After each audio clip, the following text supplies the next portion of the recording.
और जब मानव जोगी के निकट बैठता है तो उसे अपनी भोग वासना याद आती है, और जब मानव साफ कपड़ों वालों के निकट बैठता है तो अपनी गंदगी उसे सताती है,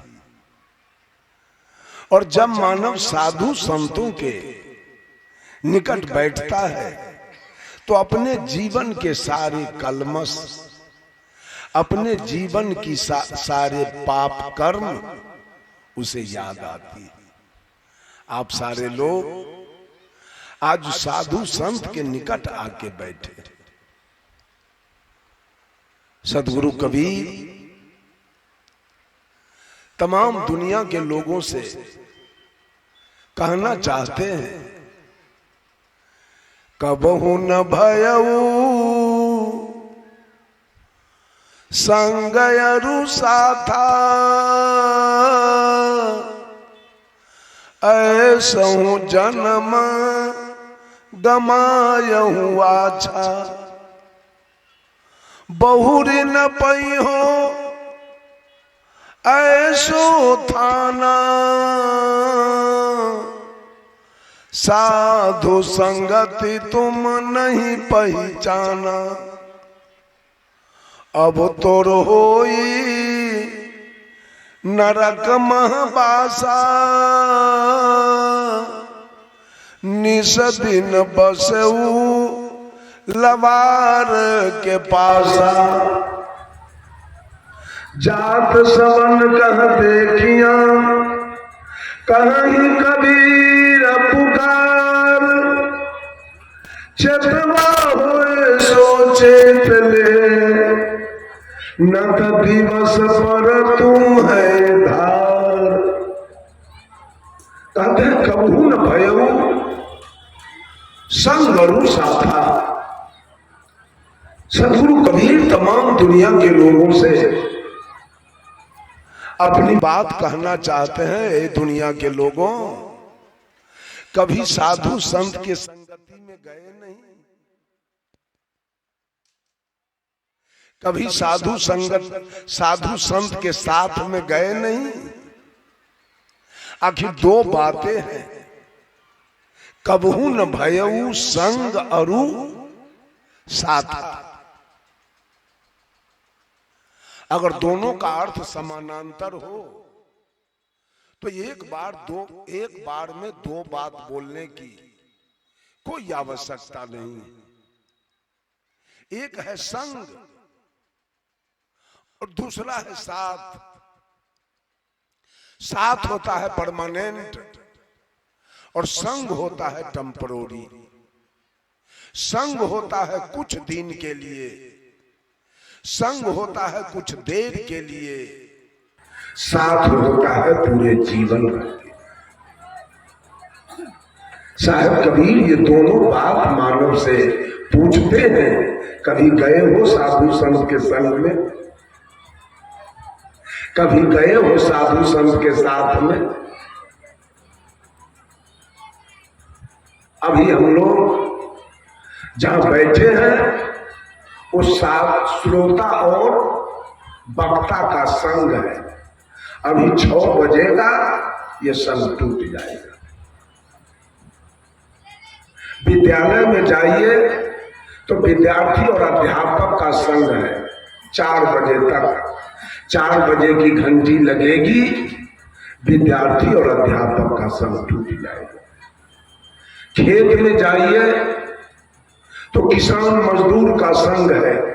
शाम होगी, किसान अपने घर, मजदूर अपने घर, संग टूट जाएगा।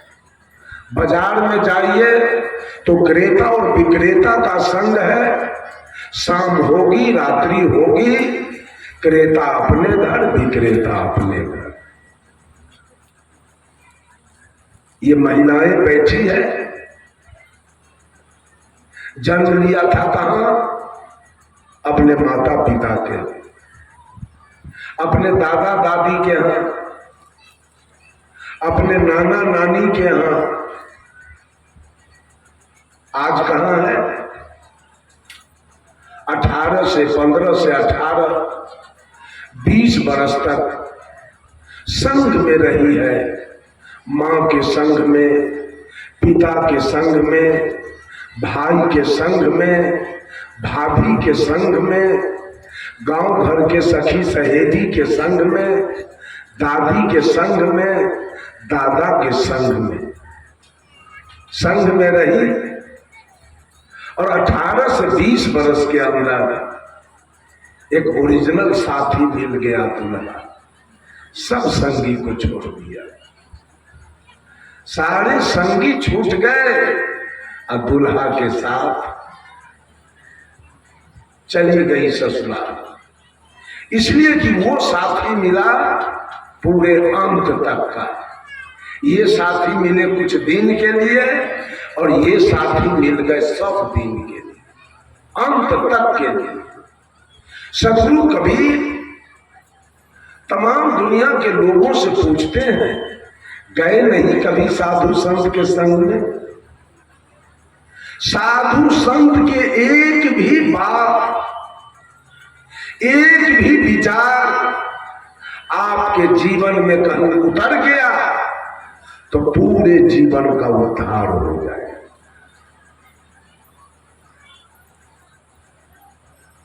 पूरे जीवन का उद्धार होगा।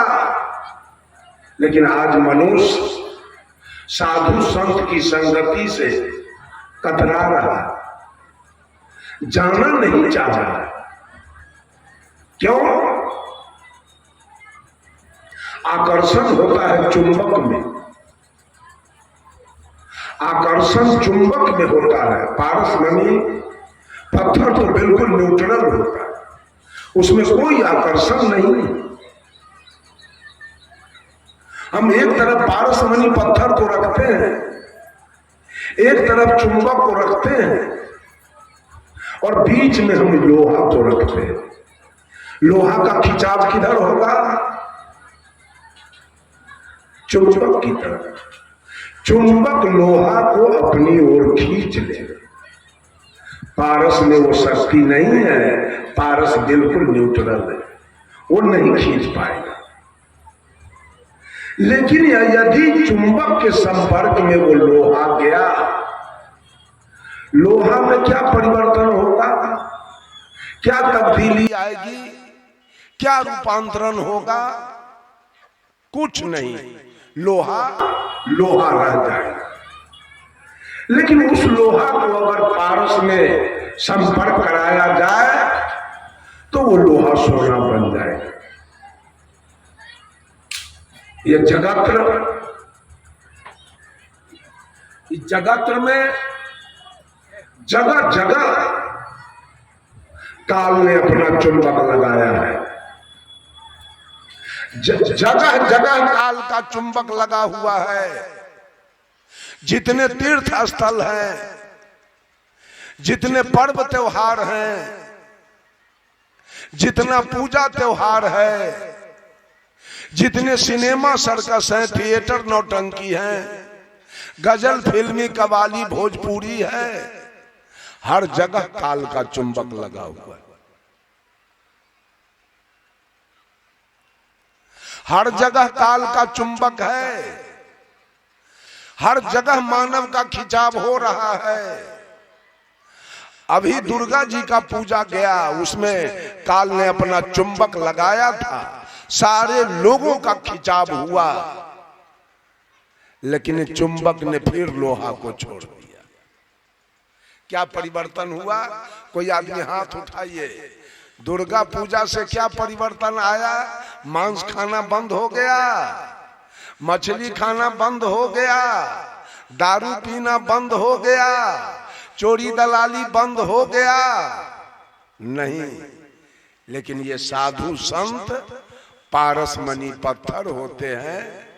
इनके वाणी में कोई आकर्षण नहीं, इनके वेशभूषा में कोई आकर्षण नहीं है, इनके रहन सहन में कोई आकर्षण नहीं है।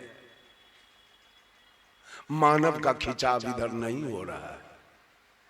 लेकिन खिंचाव यदि हो जाए, अविलंब परिवर्तन। जितने लोग परिवर्तित हुए हैं, जितने लोग शाकाहारी हुए हैं, जितने लोग दुर्व्यसन मुक्त हुए हैं, जितने लोग चोरी बेईमानी छोड़े हैं, जितने लोग माता पिता की अवज्ञा करना बंद किए हैं, वो किसका कृपा है? हनुमान जी के। वो कृपा राम जी का है, वो कृपा कृष्ण जी का है, वो कृपा भोला जी का है, वो कृपा साधु और संतों का है, वो कृपा सद्गुरु का है, जिसके संपर्क में जाने से मानव सारे पाप कर्म को छोड़ देता है। साधु संत में पारस का गुण होता है। काल ने कबीर साहब से चैलेंज कर दिया, ऐ कबीर किसका उद्धार करोगे, किसको सतलोक भेज दोगे, किसको मोक्ष और मुक्ति कर दोगे? मैं आपके नाम पर इतना दुकानदारी चलाऊंगा, एक भी जीव को मैं आगे नहीं बढ़ने दूंगा। और चैलेंज किया, पाप पुण्य के करब पसारा, इतना न हम पाप पुण्य का दुकान खोलेंगे, सारा लोग उसी में जाके बच जाएगा। आज पूरे दुनिया के लोग पाप पुण्य के दुकानदारी में सब लोग बैठा है। कुछ तो दुर्गा जी से मांग लिया, अब छठी माई आने वाली है, उससे औरत सब मांगेगी। पाप पुण्य के दुकानदारी चलेगा। कुछ भोला बाबा से जाके बैजनाथ धाम में मांग लिए, आ कुछ सोखा बाबा से मांग लिए, आ कुछ दीना भद्री से मांग लिए, आ कुछ धर्मराज बाबा से मांग लिए, लेकिन छप्पर पर अभी यो प्लास्टिक रखा हुआ है। मांगने वाला वस्तु कहां चला गया पता नहीं। छप्पर पर अभी यो टीन के चदरा है, अब प्लास्टिक है, अब मांगते मांगते मांगने वाला थक गया। बेचारा मुसहर के जीवन में आज तक कोई परिवर्तन नहीं आया। लगता है मुसहर भगवान के बेटा नहीं है। अभी भगवान के पत्नी दोसर से पैदा करे ले रहे, मुसहर के, डोम के, मिस्टर के, पता नहीं चल रहा। उसके जीवन में आज तक कोई परिवर्तन नहीं आया। पूजते पूजते मुसहरबा की पत्नी मर गई, डोम की पत्नी मर गई, डोम्बा बेचारा मर गया, लेकिन परिवर्तन आज तक कुछ नहीं।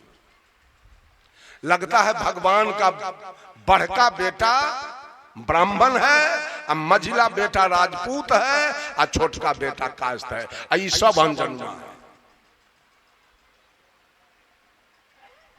ये बकिए सब अनजनुआ है।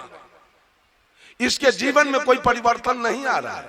सारा इंजीनियर, डॉक्टर, प्रोफेसर, कलेक्टर उनके यहाँ है, सारा बैंक बैलेंस उनके यहाँ है, सारा 200-400 बीघा के प्लॉट उनके यहाँ है। ये औरत सब भगतई करती है, भगतई बेत ले ले हाथ। एक कट्ठा एकरा बैगन रोपे ले जमीन ना है, 56 करोड़ देवता एकरे दे।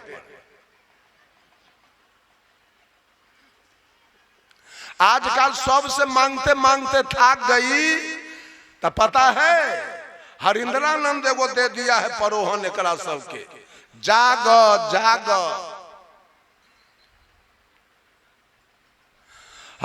हम लिखे हैं शिव चर्चा एक पंथ है निकला, शिव जी के गुण गाने का। लगता इनका मुख्य भोजन है मांस मछलियां खाने का। गुरु बहिनी गुरु भैया कहते, झूम झूम खूब गाते हैं, दुर्व्यसन दुर्भक्षी भोजन मिल मिल कर खाते।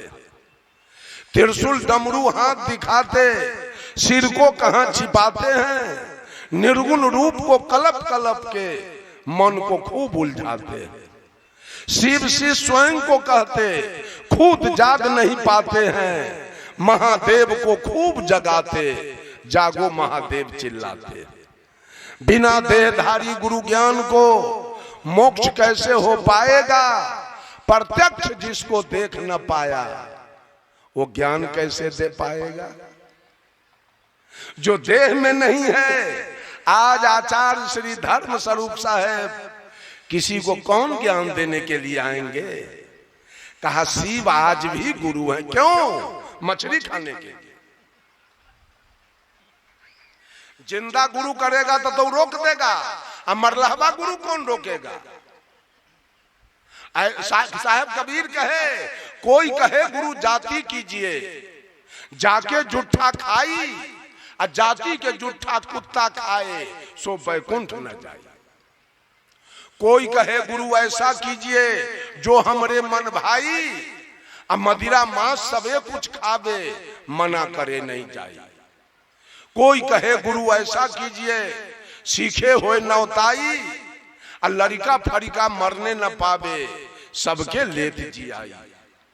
कोई कहे गुरु ऐसा कीजिए जामे सब खर्चा मिटी जाई, और जो कभी गुरु दर्शन देवे सहजे परम पद पाई। कोई कहे गुरु ऐसा कीजिए जगह होए सुखदाई, और जो कभी गुरु दर्शन देवे त खावे पेट अघाई।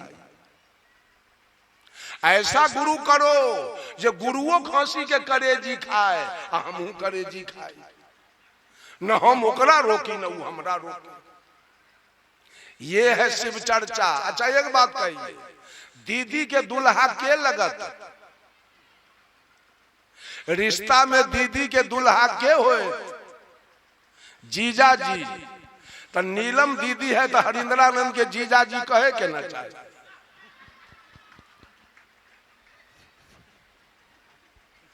न हरिंद्रानंद अगर भैया है तो भैया के पत्नी रिश्ता में के लागत?